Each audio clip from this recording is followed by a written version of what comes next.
Okay, for this solving simultaneous equations, you can either use substitution or elimination, but my advice to you is to use elimination if possible. So what does this mean here? So you have your 4x minus 4y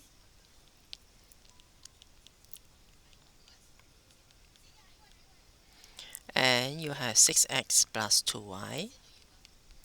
So I'm going to call this as my equation 1, equation 2.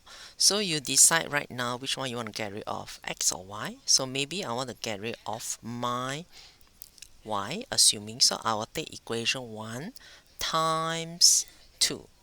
So I'm going to take my equation 1 times 2. So it becomes I times 2 here on both sides.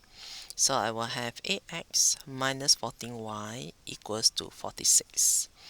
So now you have equation 2 times 7. So you will have 7 times 6 is 42x plus 14y equals to negative 21. So to do that, to get rid of my y, I have to, because this is minus 14y, this is plus 14y. So what do you think I should do? I have this. I also have 14y. So should I add to get 0 or minus? By right, because this is negative, this is 14, I should add. So you take equation 3 plus equation 4. So your leftover will be 8 plus 42 is 50x equals to 46 minus 21. You will get the answer, which is your 25. So from there, you can able to find your x now, which is 25 out of 50. That will give you 1 out of 2. And with this, you can find your y by substituting. This is your equation 5 into whichever equation, maybe equation 1, to find your y. Okay? Okay, for question 2a. Now, because of this cube root, you reversed. As long as a cube root reverse, you will cube both sides. So I'm going to cube both sides now. So you have y cubed is equals to 2x minus b. And you want to make x a subject means that you're going to make the coefficient of your x to be 1. Okay, to be on one side. And because my 2s is on the right side, so anything that does not contain the subject, you move over. So obviously, I'm going to move my minus b because it doesn't contain x, so I move it over. So it becomes y cubed plus b equals to 2x. And because I want to make x a subject, so I divide this by 2 to get the answer. Now, similarly for number b, because my k is found in numerator and denominator, and remember denominator is a killer, so get rid of it by doing a cross multiplication. But because this is big head big body, my advice to you is to add a bracket. Then you cross multiply, so you will have your, you cross multiply, so what do you have now? Equals to k plus a. And because k is a subject, so I will start to multiply.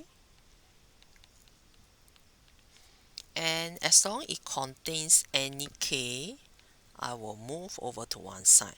So I have ky and k, so if it's advisable for me to move your k to one side, so you need to collect all your k's to one side. So basically for subject, you collect the subject, okay, together. And then, if possible, you factorize. Write this down, collect the subject together. And if let's say if my x is on the right side, just leave him alone. Don't go and move him. So now I can factorize it. So you have k, y minus, there's an invisible one here. So it's equals to a plus ay. So do you think you can find the subject now?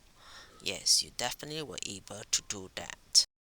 Now for number D itself, because I want to make you as a subject, it is advisable that you bring it over. Remember just now I said to make the subject, you leave him alone. So I'm going to move my 1 over b over.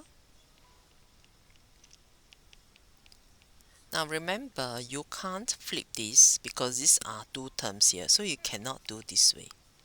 This is a wrong concept. You can't do that because you have two terms here. Then you combine this as a common denominator. You should be able to find your u as a subject. For number e itself, bear in mind, square root, remember in the class, I keep on telling you, it's like a prison cell. So your 3G is like a prison warden. So in order for you to save u, the letter u, right, you need to get rid of the prison warden, which is a 3G. And this is an invisible times here. So obviously you have to divide, so you have this.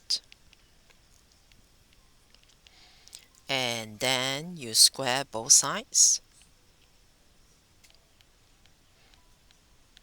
You have this. And from there, you should be able to cross multiply to make u as a subject. For number line itself, when you see this type, you have to learn to split out.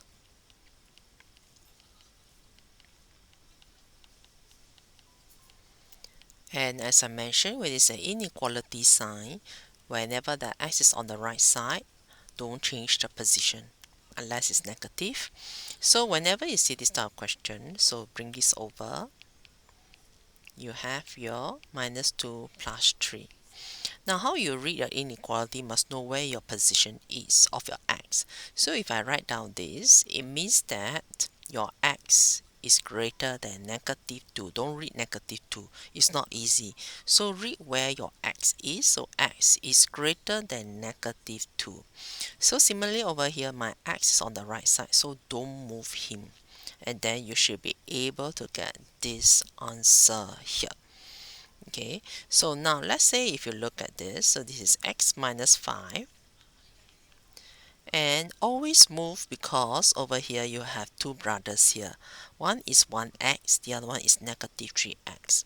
So obviously, you need to move the small brother over rather than the big brother, because once you move the big brother over, you're going to have big problem here. So as a result, you move this to the small brother to left side. So you have 2 plus 5. So you have this. Okay, so hopefully you're able to do this and not to worry. Complete this and do your own marking. After you do the own marking, got any questions? School reopen. I will see you all.